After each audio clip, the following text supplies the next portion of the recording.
Hello everyone, I hope आप सब अच्छे होंगे। तो मैंने स्टार्ट किया था स्कोपी। तो हमने स्कोपी में क्या क्या देखा। सबसे पहले कल मैंने बताया था ऑप्थेल्मोस्कोपी क्या होता है और ईयर इंडोस्कोपी क्या होता है, ऑटोस्कोपी क्या होता है। और हमने स्टार्ट किया था आपको राइनोस्कोपी। अब हमने राइनोस्कोपी में आपको बताया था कि उसमें 3 तरह के रीजन होते हैं। एक साइनोसाइटिस में क्या होता है, जैसे उसके 4 मैंने बताए थे। मेजरली साइनोसाइटिस में क्या होता है, इथमोडल में क्या होता है, फ्रंटल में क्या होता है और स्ट्रैंडल में क्या होता है। तो आज हम देखते हैं, मैंने कहा था 3 होता है। तो एक नजल पॉलिप, सेकेंड नंबर पे नजल पॉलिप। नजल पॉलिप में क्या होता है, नाक का पॉलिप हो जाना, मतलब उसको बंद हो जाना। अब इसके कंडीशन में क्या होता है, देखिए इसको भी देखते हैं हम। इसमें पॉलिप इज नॉन नियोप्लास्टिक मास। ये बात क्या है, पॉलिप का मतलब ये नहीं कि कैंसर में चल जाता है। ये नॉन कैंसर नहीं होता है, ये कैंसर नहीं होता है। ये सिर्फ और सिर्फ एक डिजीज होता है, कोई लेजन्स होना, पॉलिप मतलब नाक बंद हो जाता है, बस इतना। इसलिए मैंने देखा नॉन नियोप्लास्टिक मास। इसमें कैंसर के रीजन में नहीं जाता है। ऐसा नहीं कि हाँ ये कैंसर होने लगा, ऐसा कुछ नहीं। थोड़ा सा भी डिजीज होता है, लोग बड़े बड़े कहते हैं कि हाँ कैंसर ही धर लिया, ऐसा कुछ नहीं होता है। नोज के अंदर क्या होता है, म्यूकस लेयर जो होता है ना। अब हमारे नोज के अंदर जो म्यूकस लेयर बनता है, ठीक है, वो क्या होता है, डायलेट कर जाता है, जिसको हम बोलते हैं हाइपरट्रॉफी। क्या होता है, डायलिटेशन, उसका साइज बढ़ जाता है। अब इसको कब कब प्रॉब्लम होता है, सांस लेकर तब प्रॉब्लम होगा, रात में ज्यादा प्रॉब्लम होगा, और खास करके इसको जब ठंडी आती है ना, उसमें बहुत ज्यादा प्रॉब्लम होता है। और इसको सबसे ज्यादा किसमें दिखता है, ये इस्नोफीलिया पेशेंट होता है उसमें ज्यादा दिखता है। इस्नोफीलिया का मतलब कि एलर्जी। एलर्जी इसको रहेगा ना, उसको जो एलर्जी पेशेंट होता है, सेंसिटिव पेशेंट होता है, एलर्जी होता है, उनको ये प्रॉब्लम बहुत ज्यादा होगा। ये इसमें ज्यादा, इस पेशेंट में ज्यादा दिखेगा ये चीज। आम में भी हो सकता है, आम लोग में हो सकता है, ऐसा नहीं कि सबको ही होगा, लेकिन इस्नोफिलिया में ज्यादा दिखाई देगा। अब हम नेक्स्ट पढ़ते हैं इपिस्टैक्सिस में क्या होता है। तो अब हम देखते हैं राइनोस्कोपी में थर्ड है इपिस्टैक्सिस। तो इपिस्टैक्सिस में क्या होता है, दो इपिस्टैक्सिस इसमें होता है, जिसे हम बोलते हैं लिटिल एरिया और जिसे हम बोलते हैं एंटीरियर इपिस्टैक्सिस भी बोलते हैं। और एक को हम कहते हैं वुड रफ इपिस्टैक्सिस। सबसे पहले मैं डिटेल में नहीं बता रही हूँ, अगर आपको डिटेल में चाहिए तो मैं अलग से वीडियो ला सकती हूँ इपिस्टैक्सिस का। मैं बस बता रही हूँ कि राइनोस्कोपी में किस तरह का हम राइनोस्कोपी करते हैं, क्योंकि स्कोपी में तो एग्जामिनेशन हम कर रहे हैं। तो सबसे पहले मैंने फिर भी कुछ पॉइंट्स बता देती हूँ जो इंपॉर्टेंट है। सबसे पहले एंटीरियर एपिस्टैक्सिस। एंटीरियर एपिस्टैक्सिस जो होता है, मतलब आगे की तरफ का, उसमें क्या होता है, 5 आर्टरीज इन्वॉल्व होते हैं, जिसमें maxillary artery, facial artery, anterior, posterior artery, palatine artery. ये 5 आर्टरी क्या होते हैं, इन्वॉल्व होते हैं। और ये ज्यादातर बच्चों में देखा जाता है, चिल्ड्रन में देखा जाता है। क्यों? क्योंकि बिकॉज ऑफ हीट, बहुत ज्यादा गर्मी होता है ना, बहुत ज्यादा गर्मी में, तो ये गर्मी में ज्यादा बच्चों को खास करके दिखाई देता है। इसमें हम क्या कर सकते हैं, हम आइस यूज कर सकते हैं, और एंटीरियर पार्ट जो होता है टाइटली उसको क्या कर सकते हैं, प्रेस कर सकते हैं। ये मैनेजमेंट हम कर सकते हैं।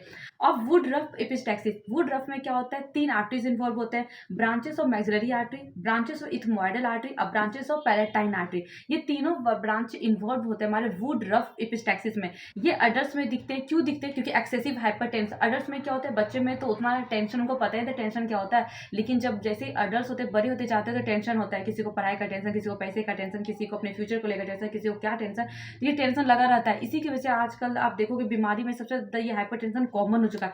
सबको देखिएगा हाइपरटेंशन का दवाई खा रहा है। क्यों? क्योंकि ये हाइपरटेंशन धीरे धीरे और बढ़ता ही जा रहा है, और इसलिए ये बहुत ज्यादा डेंजरस भी एपिस्टैक्सिस हो जाता है। क्योंकि आप देख रहे हो कि टेंशन की वजह से हो रहा है, और धीरे धीरे टेंशन कम नहीं होता, ये बढ़ता ही जाता है, और इसका मैनेजमेंट करना थोड़ा डिफिकल्ट हो जाता है। तो हमने राइनोस्कोपी में हमने 3 स्कोपी के बारे में देखा। हमने देखा सिनोसाइटिस में, सिनोसाइटिस में हम क्या कर सकते हैं, सेकेंड हमने नेजल पॉलिप में देखा, और थर्ड हमने एपिस्टैक्सिस देखा। अब हम नेक्स्ट देखते हैं लैरिंगोस्कोपी। अब हम नेक्स्ट देखते हैं लैरिंगोस्कोपी। ठीक है, लैरिंगोस्कोपी का जो यूज करते हैं ट्रीटमेंट में, उसमें क्या करते हैं, ईटी ट्यूब, इसको बोलते हैं इंडो ट्रैकियल ट्यूब।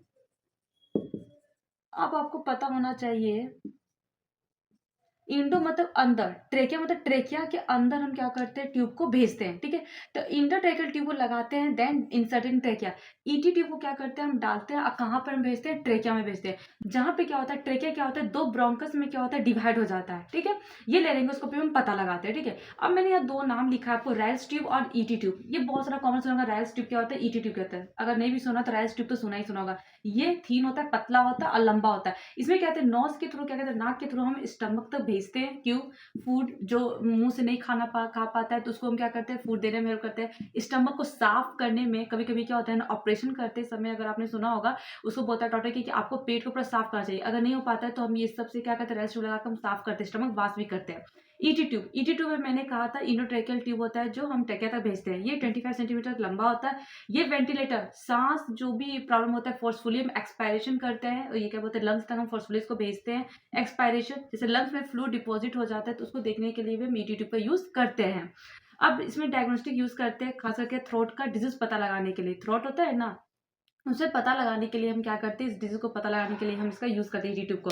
जैसे फेरिस ट्यूमर, फेरिस में कोई ट्यूमर हो गया है क्या? हॉरिज़ोनल बायस हार्डनेस हार्ड हो गया है क्या? सोर थ्रोट फेरिंजाइटिस हो गया है क्या? या लेरिंजियल सिस्ट हो गया, लेरिंग्स में कोई सिस्ट हो गया है। तो ये पता लगाने के लिए हम लेरिंगोस्कोपी यूज़ करते हैं। मैं पूरा डिटेल में नहीं बता, मैं बार-बार कह रही हूँ, ये सिर्फ स्कोपी है। एग्ज़ामिन क्या-क्या करते हैं मैं उसके बारे में पता रखें कि सबको पता चाहिए, हाँ, ऐसे सब पता लगाते हैं कि हाँ, इससे हम ये पता लगा सकते हैं, उससे हम ये पता लगा सकते हैं। अब हम देखते हैं ब्रोंकोस्कोपी क्या होता है।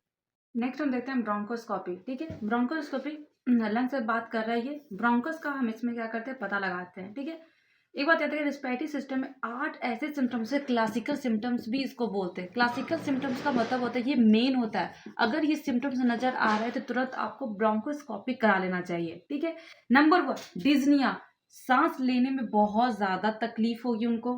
हेमोप्टाइसिस, कफ निकलता है ना, किसी को खांसी हो तो बहुत ज्यादा कफ निकलेगा, खास मॉर्निंग के टाइम बहुत ज्यादा कफ निकलेगा, तो कफ के साथ ब्लड आने लगेगा, खून आने लगेगा। एक्सपोक्टेशन, स्पूटम जो होता है, बड़ा बड़ा स्पूटम पूरा बाहर की तरफ फेंकेगा। रिस्पिरेटरी साउंड, जब साउंड सुनेगा ना तो घबराहट जैसा, दम धड़ धड़ धड़ धड़, सीटी जैसे सीटी बजता है ना, वैसा आवाज सुनाई पड़ेगा। कफ, बहुत ज्यादा कफ उसको बनेगा। नेक्स्ट इज रिस्पिरेटरी रेट, बहुत ज्यादा सीढ़ी भी चढ़कर सांस लेना फूलने लगेगा, तो सुनेगा कि ऑक्सीजन की कमी हो रही है, तो भाई ऑक्सीजन कमी हो रहा है, रिस्पिरेटरी रेट वहाँ ज्यादा हो रहा है, तभी ऑक्सीजन की कमी हो रही है वहाँ पे, तो सांस फूलेगा, बहुत जोर जोर से वो सांस लेगा। चेस्ट पे बहुत ज्यादा लोग बोलेंगे कि मुझे सीने में हमेशा दर्द रहता है, 2 दिन 3 दिन हमेशा उसको पेन रहेगा। हार्डनेस ऑफ चेस्ट, चेस्ट जब उसको ऐसे दाबेंगे, बेस करेंगे तो उसको क्या कुछ हार्डनेस शो करेगा। एक बात है, ब्रोंकोस्कोपी हम 2 बहुत ज्यादा इंपॉर्टेंट कराते हैं, एक सीओपीडी और एक होता है ब्रोंकियोटैक्सिस। अब सीओपीडी क्या होता है, एक सीओपीडी हमेशा याद रखिएगा कि वो हमेशा नैरो रहता है। नैरो मतलब क्या होता है, छोटा हो जाता है। अब इसके बाद क्या होता है, मैंने अस्थमा भी लिखा है। अस्थमा में क्या होता है, याद रखिए, अस्थमा में हम ब्रोंकोस्कोपी में पीएफटी करते हैं, पल्मोनरी फंक्शन टेस्ट कराते हैं, जैसे एलएफटी होता है। नैरो मतलब क्या होता है, छोटा हो जाता है।